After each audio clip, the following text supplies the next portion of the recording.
बच्चों, yes sir, मैं हूं सीए विजय साठ और आपके लिए लेकर के आया हूं सीएमए फाइनल का judicial update which is for November 26 and December 26।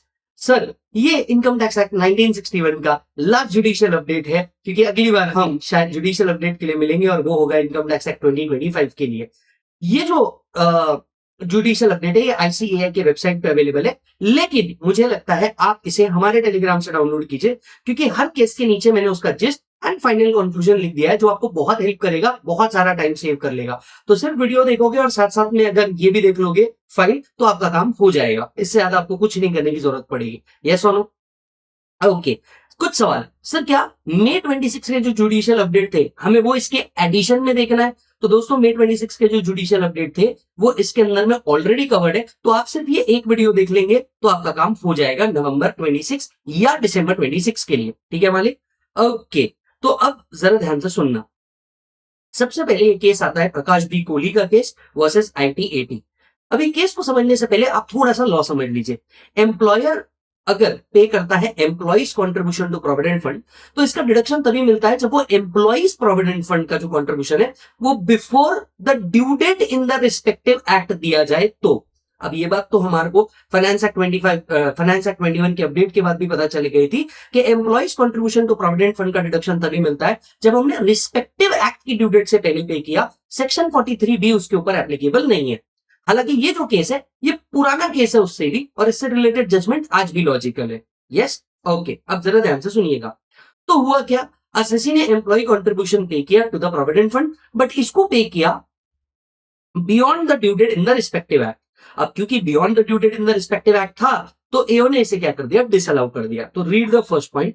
AO disallowed the employee contribution to the provident fund which is deposited after the due date, which is deposited after the due date. Everyone done?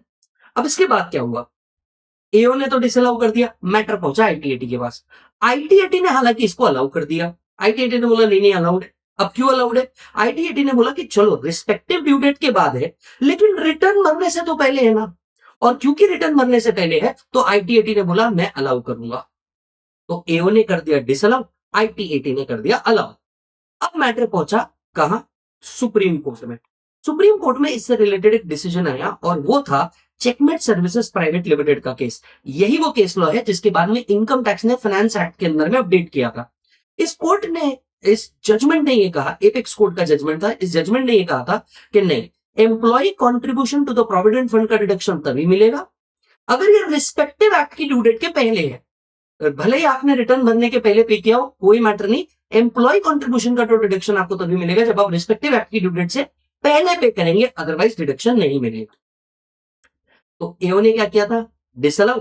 ITAT ने क्या किया था, allow. और checkmate services के case ने जो एओ ने किया था उसे अपेंड कर दिया, कहा कि नहीं भैया, क्योंकि due date under the respective act के पहले नहीं हुआ है, हम तो भैया करेंगे इसे डिसअलाउ। हम तो क्या करेंगे, डिसअलाउ। तो चेकमेट सर्विसेज का केस था to take the deduction pay before the due date under the respective act and not before the R, that is ITR. अब क्योंकि सुप्रीम कोर्ट का जजमेंट आया, एओ ने क्या किया, एओ ने रेक्टिफिकेशन ऑर्डर पास किया। क्योंकि सुप्रीम कोर्ट के जजमेंट के बेसिस पे एओ ने क्या किया, रेक्टिफिकेशन ऑर्डर पास किया। और ये रेक्टिफिकेशन ऑर्डर जो था, ये आईटीएटी ने अलाउ कर दिया। ये आईटीएटी ने क्या कर दिया, अलाउ कर दिया कि चलो डिपार्टमेंट, आप सुप्रीम कोर्ट का जजमेंट आया है इसलिए आप अपने ऑर्डर को रेक्टिफिकेशन कर सकते हैं। तो आईटीएटी ने क्या किया, डिपार्टमेंट ने जो रेक्टिफिकेशन ऑर्डर पास किया based on the Supreme court judgment, उसके बेसिस पे रेक्टिफिकेशन परमिट किया। अब एक बड़ा इंपॉर्टेंट क्वेश्चन यहां पे खड़ा होता है कि क्या आईटीएटी के पास पावर है रेक्टिफिकेशन अलाउ करने का on the basis of subsequent judgment by the court? तो इशू क्या है, whether ITAT has power to allow the rectification, on the basis of subsequent amendment in law, क्योंकि लॉ में अमेंडमेंट बाद में हुआ, सब्सिक्वेंट अमेंडमेंट बाय केस।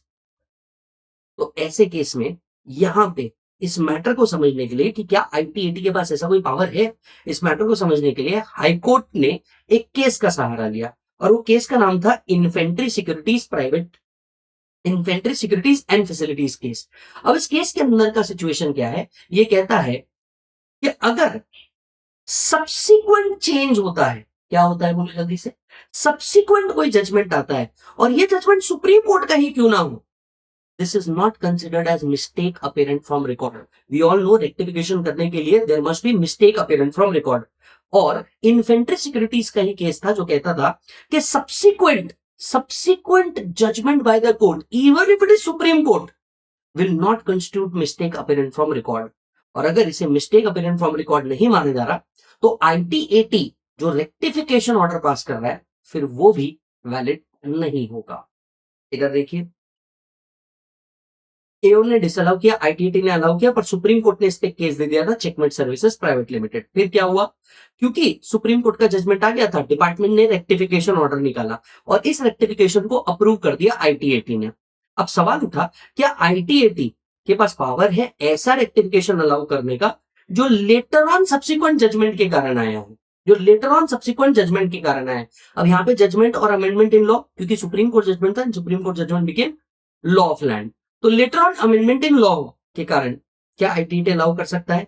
अब यहाँ पे इन्फेंट्री सिक्योरिटीज के केस को समझते हुए ये समझना पड़ेगा कि subsequent judgment even by the Supreme Court is not a mistake apparent from record and hence High Court ने ऑर्डर दिया that order of ITAT to rectify its earlier order is not right. यहाँ पे जो ITAT ने एओ का rectification order permit कर दिया है ये वैलिड नहीं है।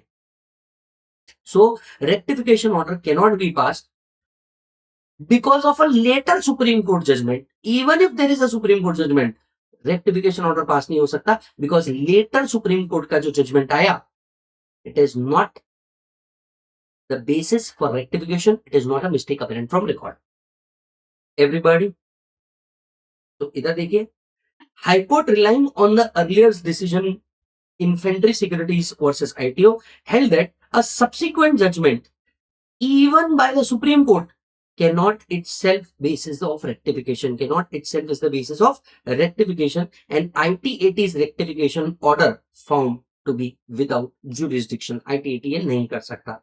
अब आप में से मैक्सिमम लोग सोच रहे होंगे पर सर आज तो केस का लॉजिक ही क्या है, आज तो हम लॉजिकली ये तो एक्ट का ही पार्ट बन चुका है, ये आपने ये खुद वही कह रहे हैं। इधर देखिए, explanation 2 has been inserted with effect from 1/4/2021 vide finance act 21 to provide that provision of section 43B permitting the deduction only if it is deposited up to the date of filing in the respective fund and not the date of filing ROI। तो भैया आपको respective fund के date से पहले ही उसे क्या करना है, पे करना है। अब तो ये क्या बन चुका है, लॉ। तो ये वो भी कह रहे हैं कि भैया एम्प्लॉइज कंट्रीब्यूशन का डिडक्शन तभी मिलेगा जब आप रेलेवेंट एक्ट की ड्यू डेट से पहले पे कर रहे हैं। अब ये सेट लॉ है 2021 के बाद, क्यों, क्योंकि चेकमेट सर्विसेज का केस था। तो ये हो गया सेट लॉ कि भैया एम्प्लॉइज कंट्रीब्यूशन का डिडक्शन कब मिलेगा, when it is paid before the due date in the relevant act. Case उस पे नहीं है, केस इस पे है कि क्या लेटर ऑन, तो केस है रेक्टिफिकेशन का, या लेटर ऑन सुप्रीम कोर्ट का जजमेंट आने के बाद रेक्टिफिकेशन ऑर्डर किया जा सकता है। उनने कहा later on Supreme court judgment is not the basis for rectification, it is not the basis for rectification. Yes और नो मालिक, right. This case law pertains to a period prior to the amendment, but जो rectification वाला part है ये still relevant होगा, ये still क्या होगा, रेलेवेंट। सभी लोगों से एक छोटा सा रिक्वेस्ट, प्लीज चेक करिएगा, हमने यहाँ पे सुपर इंटरलिंकिंग में शॉर्ट में दिया हुआ है section 252 sub section 254 sub section 2 जो रेक्टिफिकेशन के बारे में बात करता है, only mistake appearance from record can be rectified. Infant Security का केस पकड़िए, subsequent Supreme court judgment is not a basis for rectification, rectification is not equal to review. अगर आपको शॉर्ट में समझना है तो आप इतना भी कर लोगे तो आपका काम हो जाएगा, चेक करना।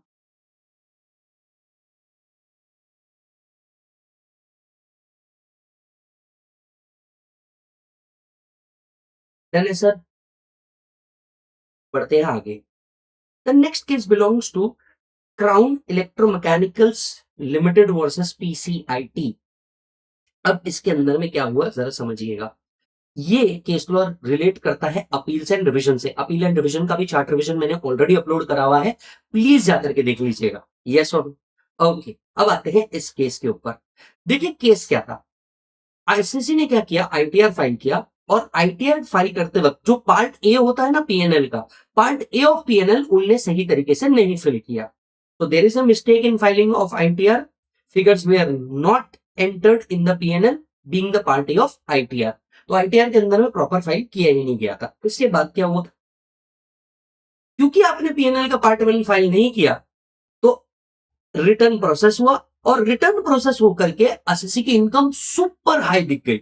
मतलब जहां उसकी इनकम, अगर वो चुपचाप पार्ट ए भर देता तो उसकी इनकम दिखती 9,54,000, और क्योंकि उसने पार्ट ए नहीं भरा तो रिटर्न ऑटोमेटिक प्रोसेस हुआ, और रिटर्न प्रोसेस होकर के उसकी इनकम दिखी 3,58,76,000। अब आप सोच के देखिए कि एक आईटीआर के अंदर में हम लोग मिस्टेक कर देते हैं तो क्या हो जाता है। तो एसएससी ने आईटीआर फाइल किया, वहां पे पीएनएल का कॉलम ढंग से नहीं भरा, उसकी इनकम होनी चाहिए थी 9,54,872। एज अगेंस्ट दिस रिटर्न क्योंकि डायरेक्टली प्रोसेस हुआ, उसकी इनकम दिखने लग गई 3,58,76,000। अब इनकम 3,58,76,000 हुआ तो ऑब्वियसली बात है टैक्स भी आएगा। तो एक टैक्स डिमांड रेज हुई 1,02,60,400 की। कितने की टैक्स डिमांड रेज हुई? 1,02,60,400 की टैक्स डिमांड रेज हो गई। कहां बेचारे की इनकम ही आ रही थी 9 लाख रुपए, कहां टैक्स डिमांड 1 करोड़ के ऊपर आ गई। अब एसएससी को टैक्स डिमांड लेटर आया, एसएससी भागते भागते किसके पास गया? एसएससी भागते भागते सीआईटी के पास गया। अब सीआईटी के पास क्यों गया? क्योंकि रिवाइज रिटर्न फाइल करने का भी समय खत्म हो चुका था। यस, अब आप मेरे को एक बात बताइए, अगर आप ईओ के ऑर्डर से एग्रीड है तो याद करो हमने क्या पढ़ा था, या तो आपको अपील में जाना है, या तो रिवीजन में जाना है, या तो रेक्टिफिकेशन में जाना है। याद आ रहा है मालिक आपको? यस, तो एसएससी भागा रिवीजन के अंदर में, रिवीजन पिटीशन फाइल किया अंडर सेक्शन 264। उसने फाइल किया रिवीजन पिटीशन अंडर 264, सीआईटी से कहा कि ये सीआईटी मुझसे गलती हो गई, प्लीज आप मेरी गलती को सुधार दो, ये लीजिए मेरी ऑडिट रिपोर्ट, प्लीज आप मेरी गलती को सुधार दो। सीआईटी ने ये एप्लीकेशन रिजेक्ट कर दी। PCIT rejected the revision petition. क्यों? उन्होंने कहा कि अगर एसएससी गलती तुझसे हुई है तो सुधारनी भी तेरे को पड़ेगी रिटर्न के अंदर में, मैं तेरी गलती को नहीं सुधार सकता। एसएससी कहता है भाई साहब मेरे तो रिटर्न भरने की जो डेट थी वही खत्म हो चुकी है, इसीलिए तो मैं आपके पास आया हूं, आप मेरी इस गलती को सुधार दो। सीआईटी कहता है ना ना ना 264 मैं नहीं सुधार सकता, गलती तेरी, तू सुधार।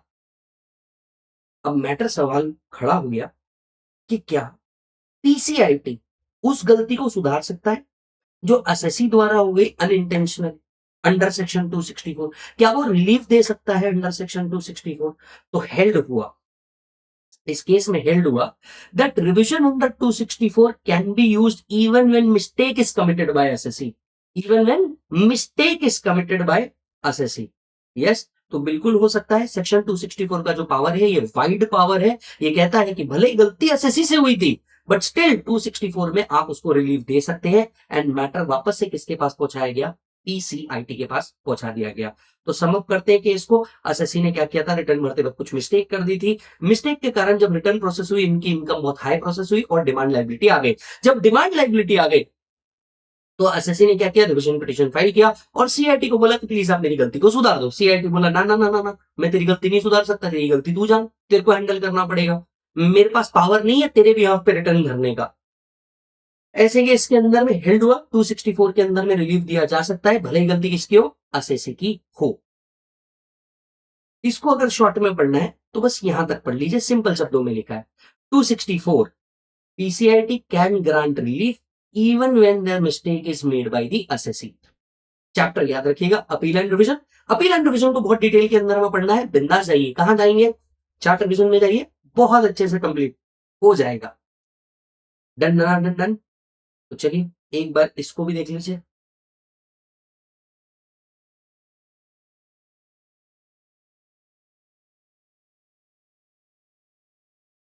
डन है सर। चलिए coming up for the third case, Prime Former SA versus CIT. अब ये जो एक केस था ना, ये सुप्रीम कोर्ट जजमेंट है, और एक और सिचुएशन ये है कि ये मई 26 के लिए भी एप्लीकेबल था, जून 26 के लिए भी एप्लीकेबल था, पर अब नवंबर एंड दिसंबर 26 के लिए एप्लीकेबल हो जाएगा। तो जरा केस को ध्यान से सुनना, मैंने यहाँ पे सब कुछ शॉर्ट करके रख दिया है, सुनना। तो एसएससी थी एक एनआर फ्रेंच कंपनी, एसएससी थी एक एनआर फ्रेंच कंपनी, बराबर है।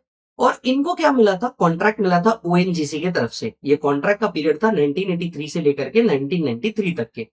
अब ये कॉन्ट्रैक्ट इन्होंने पूरा कर दिया। कॉन्ट्रैक्ट पूरा होने के बाद क्या हुआ, इनको कुछ सालों तक के कॉन्ट्रैक्ट मिला ही नहीं, मतलब 1993 से लेकर 1998 तक के इनको वापस कोई कॉन्ट्रैक्ट नहीं मिला।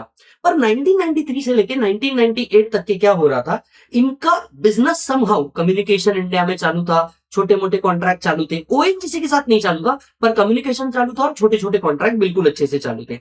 1998 के कारण 1998 में इनको वापस से ओएनजीसी का कॉन्ट्रैक्ट मिल गया, बराबर है। अब एसएससी ने क्या किया इंडिया में, जरा सुनिए, 1993 से ओएनजीसी का कॉन्ट्रैक्ट छूट गया था और वापस कॉन्ट्रैक्ट मिला 1998 में। तो ये जो पीरियड था 1993 से लेकर 1998 तक के, एसएससी ने इंडिया में कई खर्चे किए, ऑफिस मेंटेनेंस खर्चे किए, कुछ लॉसेस डेवलप किए, एक्सपेंडिचर किए, एक्सेट्रा एक्सेट्रा किए। अब एसएससी ने क्या किया, कुछ इंटरेस्ट मिल रहा था इनकम टैक्स रिफंड पे। इस interest on income tax refund an income, the answer is yes, interest on income tax refund is an income. अब ये दौरान में ना एसएससी को interest on income tax refund मिला, जो एक इनकम मानी जाती है, बराबर है कि नहीं है। अब इसके अगेंस्ट में वो एक्सपेंडिचर सेट ऑफ किए, लॉसेस सेट ऑफ किए, अनएब्सॉर्ब डेप्रिसिएशन सेट ऑफ किए। अब हुआ क्या, तो जरा ध्यान से वापस स्टोरी को सुनना। 1993 में ओएनजीसी का कॉन्ट्रैक्ट खत्म हो गया इस फ्रेंच कंपनी का, और नेक्स्ट कॉन्ट्रैक्ट आया कब बेटा, 1998 के अंदर में। तो 93 से 98 के अंदर में जो भी खर्चे किए, जो एक्सपेंडिचर इनकर किया, जो लॉसेस बुक किए, वो इंटरेस्ट ऑन इनकम टैक्स के अगेंस्ट में बुक कर दिए, राइट। एओ का कहना था कि क्योंकि एसएससी का बिजनेस उस पीरियड के अंदर में नहीं चल रहा था, हम इन लॉसेस को सेट ऑफ करने नहीं देंगे क्योंकि बिजनेस मस्ट बी कंटिन्यूड। हम इस एक्सपेंडिचर को क्लेम करने नहीं देंगे क्योंकि बिजनेस क्या होना चाहिए था, कंटिन्यूड होना चाहिए था। तो एओ ने कर दिया डिसअलाउ, बोले ना मैं इनको अलाउ नहीं करूंगा। So AO disallowed the claim as no business was carried on by the SSC during 1993 to 1998। पर आईटीएटी ने इसे अलाउ कर दिया। आईटीएटी बोला नहीं नहीं सर अलाउ है, कोई दिक्कत वाली बात नहीं है, आप तो बिंदास लेकर के चल जाओ, तो टेम्पररी सस्पेंशन था। मैटर हाईकोर्ट पे गया।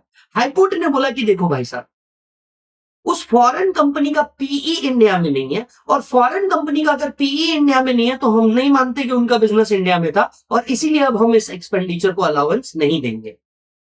तो एओ ने डिसअलाउ किया, आईटीएटी ने अलाउ किया, हाईकोर्ट ने फिर डिसअलाउ कर दिया। लेकिन हाईकोर्ट का ग्राउंड था कि भैया पीई इंडिया के अंदर में नहीं है, तो मैं ये मान रहा हूं कि बिजनेस इंडिया में कंटिन्यू नहीं हो रहा, और क्योंकि बिजनेस इंडिया में कंटिन्यू नहीं हो रहा, मैं इसको एक्सपेंडिचर को अलाउ नहीं करूंगा, सेट ऑफ अलाउ नहीं करूंगा। मैटर गया सुप्रीम कोर्ट के पास। सुप्रीम कोर्ट ने दो बढ़िया बात करी, ध्यान से सुनिए। सुप्रीम कोर्ट ने क्या कहा, सुप्रीम कोर्ट ने कहा कि भैया देखिए, ये 1993 से लेकर 1998 तक के were the company present in India, yes. क्या वो यहाँ पे छोटे मोटे कॉन्ट्रैक्ट ले रही थी, यस। क्या वो छोटे मोटे काम कर रही थी, यस। लॉ का इंटेंशन है कि भैया बिजनेस प्रमोट करना, लॉ का इंटेंशन बिजनेस प्रमोट करना है। और ये जो पीई का कंसेप्ट है वो आज के वर्चुअल वर्ल्ड के अंदर में तो ऑलमोस्ट खत्म हो चुका है। तो सुप्रीम कोर्ट ने यहाँ पे रूलिंग दी कि भैया देखिए, ये 1993 से लेकर 1998 तक के टेम्पररी लुल है। सर ये कैसी कैसी बातें कर रहे हो सर आप, टेम्पररी लुल? मैंने ये वर्ड यूज नहीं किया, ये वर्ड माननीय सुप्रीम कोर्ट ने यूज किया। हालांकि उन्होंने कॉकरोच जैसा भी कभी वर्ड यूज किया था, बट वो डिफरेंट कॉन्टेक्स्ट में था, और ये भी डिफरेंट कॉन्टेक्स्ट में, आपको ये समझना है, ठीक है। तो सुप्रीम कोर्ट ने यहाँ पे कहा कि भैया देखो, ये तो एक टेम्पररी लुल है, और temporary lull is not a permanent closure. Temporary lull या temporary stoppage is not a permanent closure, and hence यहाँ पे एसएससी को वो एक्सपेंडिचर और लॉसेस का सेट ऑफ मिल जाना चाहिए। उन्हें एक्सपेंडिचर एंड लॉसेस का सेट ऑफ क्या हो जाना चाहिए दोस्त, मिल ही जाना चाहिए। तो मैटर को शॉर्ट रिकैप करते हैं। एनआर फ्रेंच कंपनी थी, इनको 1993 तक के ओएनजीसी का कॉन्ट्रैक्ट था। 93 में इनका कॉन्ट्रैक्ट छूट गया, और बाद में 1998 में इनको कॉन्ट्रैक्ट वापस से मिल गया। अब 1993 से 1998 तक के एक्सपेंडिचर और लॉसेस जो थे उसको क्या किया जाए, अलाउ किया जाए। तो एसएससी ने क्या किया, इंटरेस्ट इनकम के अगेंस्ट में उसको सेट ऑफ कर दिया। एओ बोला नॉट अलाउड, आईटीटी बोला अलाउड, हाईकोर्ट बोला पीई इंडिया में नहीं है तो नॉट अलाउड। सुप्रीम कोर्ट ने बोला आज के अर्बनाइजेशन के जमाने में कहां पीई जैसे कंसेप्ट को लेकर के आ रहे हो। दूसरी बात, ये टेम्पररी क्लोजर था, परमानेंट क्लोजर नहीं था। टेम्पररी क्लोजर के बेसिस पे आपको सेट ऑफ देना चाहिए और यहाँ पे बिजनेस को प्रमोट करना चाहिए। तो यस, उन्होंने कहा temporary lull is not equal to closure. इधर आइए। Supreme Court allowed the appeal and held the appeal could be regarded as carrying on the business in India, and there was entitled to deduction of the business expenditure as well as carry forward set off of unabsorbed depreciation. Yes. तो उन्होंने बोला कि भैया देखो, In the era of globalization, whose lifeblood is transnational trade and commerce, the High Court restrictive interpretation that a non-resident company making business communication with an Indian entity from its foreign office cannot be construed to be carrying on business in India is wholly anarchist with Indian commitments to sustainable development goal relating ease of doing the business across national borders. तो yes, ये क्या कर दिया गया दोस्त, allow कर दिया गया। ये लीजिए, पढ़ लीजिए एक बार।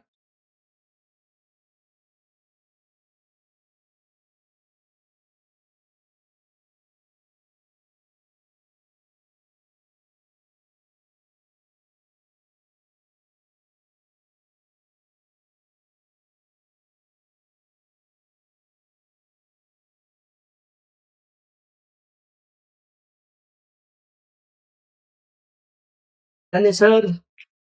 चलो बढ़ेंगे आगे, आइए बढ़ते हैं आगे। तो जरा सा इधर देखिएगा। नेक्स्ट केस आता है CIT वर्सेस salesforce.com। ये मई 26 जून 26 के लिए भी एप्लीकेबल था और अब ये नवंबर एंड दिसंबर 26 के लिए भी एप्लीकेबल है। केस क्या है, बहुत शानदार तरीके से शॉर्ट में यहाँ पे लिखा हुआ है। ये केस आपको एनआर टैक्सेशन के अंदर में पूछा जा सकता है। पता नहीं क्यों मेरी गट फीलिंग आ रही है। हाँ, एनआर टैक्सेशन एक ऐसा चैप्टर है जो हर अटेम्प्ट में पूछा ही जाता है।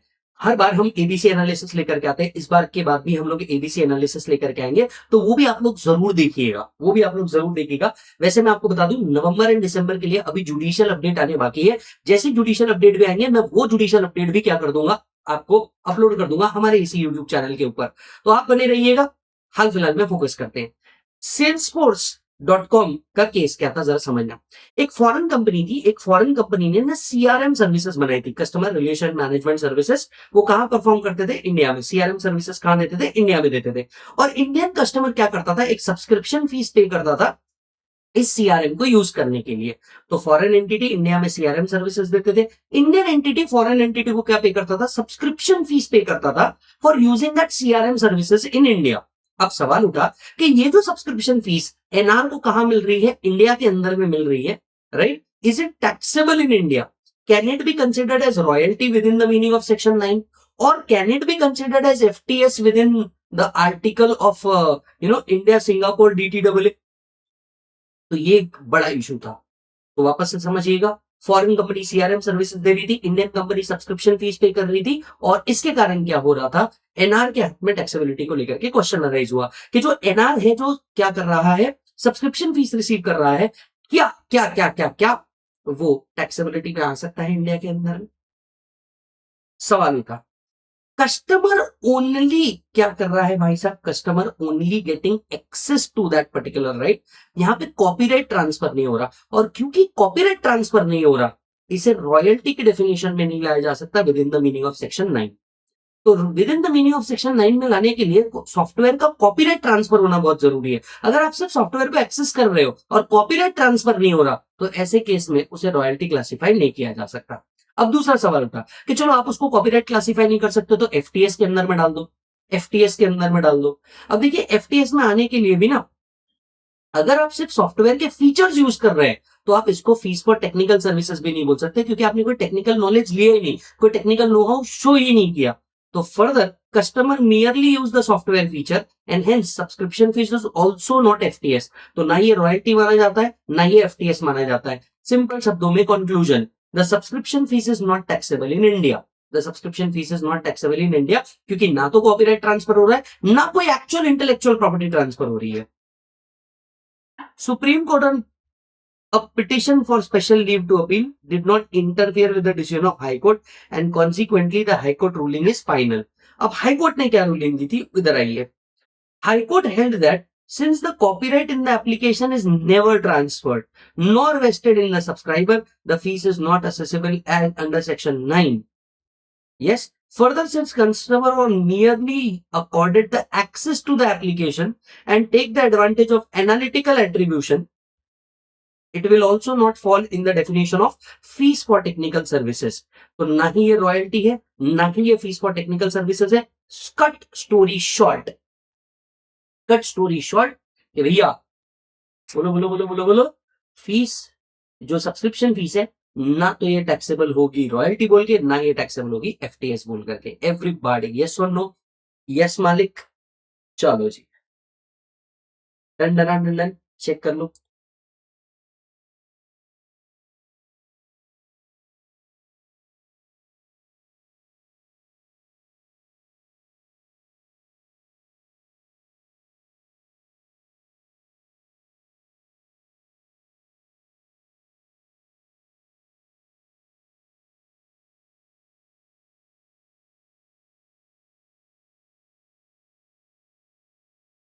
डन। चलिए आ जाते हैं अब लास्ट केस के ऊपर। लास्ट केस है shark business systems versus CIT. अब ये केस क्या है, बड़ा सिंपली दो कंसेप्ट में तो खत्म हो जाएगा। यस और नो बच्चों?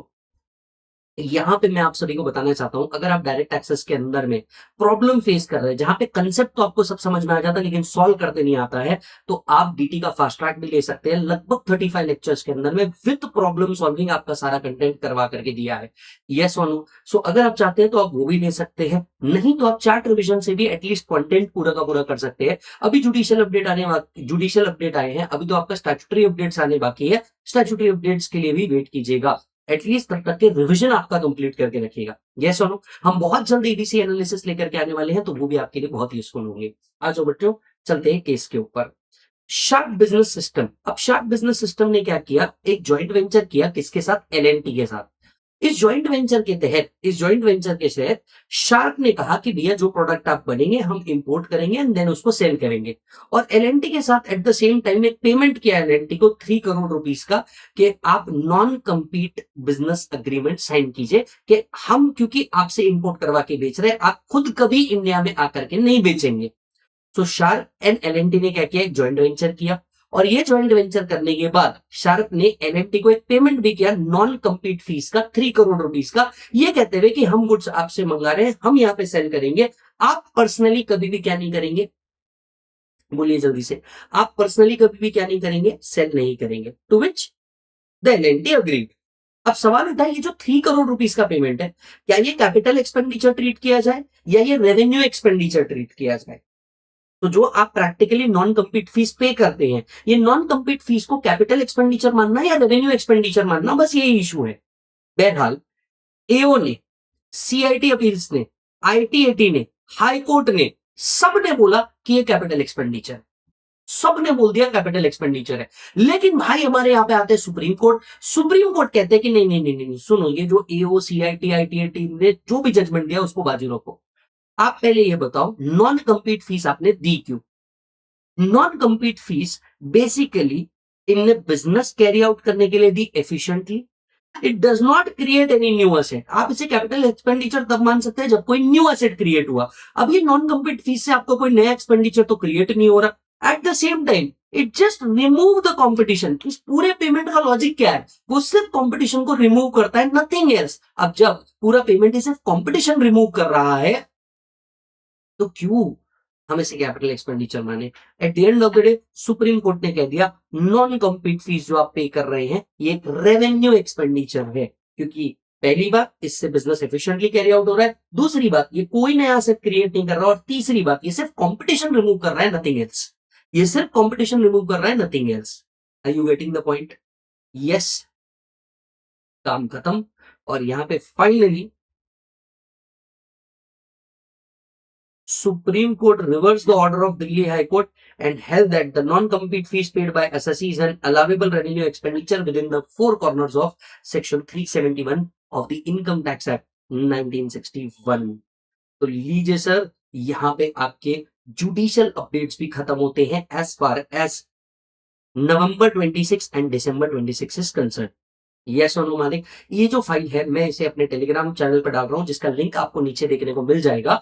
एंड रिक्वेस्टिंग एवरीवन, अगर ये वीडियो आपके लिए हेल्पफुल रहा है तो प्लीज अपने दोस्त को भी भेजिएगा, उसका भी अटेम्प्ट आ रहा है। यस मालिक? तो चलिए मिलूंगा आपसे मैं नेक्स्ट वीडियो के अंदर में, जहां पे बहुत सारी प्लानिंग है, अगर चीजें भी करेंगे। आप स्टे कनेक्टेड रहिए हमारे साथ एंड हमें फॉलो कर दीजिए Instagram, LinkedIn and all other social media पे। Thank you so much, bye bye, take care.